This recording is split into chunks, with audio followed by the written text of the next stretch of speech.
موت چونکہ ہمارے پیش نظر نہیں ہے، یہ بات آپ اور ہم اگر اس کو جتنی جلدی قبول کر لیں اتنا اچھا ہے، کیونکہ موت ہمارے پیش نظر نہیں ہے کہ میں مر جاؤں گا تو میرے اعمال رک جائیں گے، میں مر جاؤں گا تو میری گناہ اگر میرے آگے میں کیا کروں گا، میں مر جاؤں گا مجھے قبر میں ڈالا جائے گا تو میری قبر میں میری لاش کے ساتھ کیا ہوگا، یہ ساری چیزیں ہم لوگ بھول کر بیٹھے ہیں۔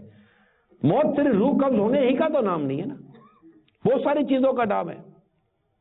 تو موت کی یاد، یعنی سرکار دو جہاں صلی اللہ تعالی علیہ وسلم کا گزر ایسی مسجد کے پاس سے ہوا جس سے ہنسی کی آوازیں بلند ہو رہی تھیں۔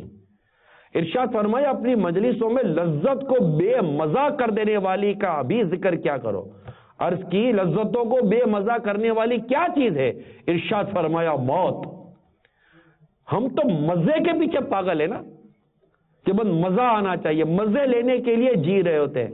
آقا دو جہاں صلی اللہ تعالی علیہ وسلم نے کتنی پیاری بات ارشاد فرمائی اپنی مجلسوں میں، اپنی گفتگو میں، مجلسوں میں لذتوں کو بے مزہ کر دینے والی